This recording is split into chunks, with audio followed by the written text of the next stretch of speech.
Si le SCO d'Angers a assuré un maintien serein la saison passée, c'est en grande partie dû à un excellent début de championnat avec 21 points pris lors des 10 premières journées et une seule défaite au compteur. Leur première défaite, les hommes de Stéphane Moulin l'ont subi justement en ouverture face à Montpellier. Ce premier match à Jean-Bouin s'annonce déjà important face à une formation niçoise qui elle s'est imposée face à Rennes. Des Niçois en pleine confiance, ils prennent le contrôle des opérations dans ce début de partie. À peine 5 minutes de jeu, Jean-Michel Seri sert sur un plateau Alassane Pléa pour le 1-0.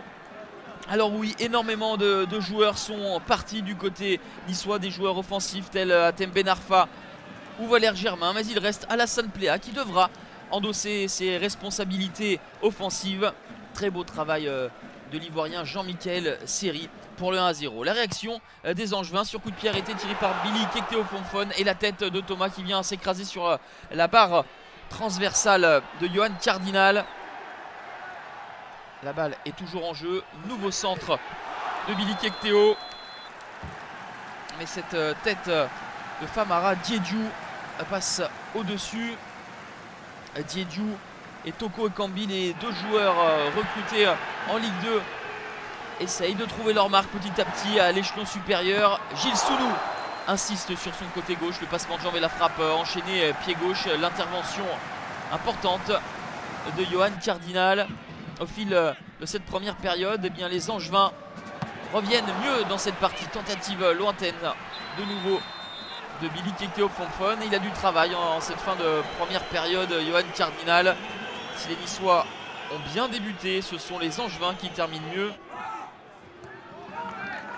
mais qui profitent des espaces laissés avec Alassane Pléa pour Willian Cyprien. Le poteau, ça revient sur Alassane Pléa qui rate incroyablement la cible. C'était la balle du 2-0, la balle du doublé pour Alassane Pléa.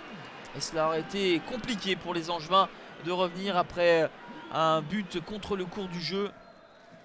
À la mi-temps, Nice mène 1-0.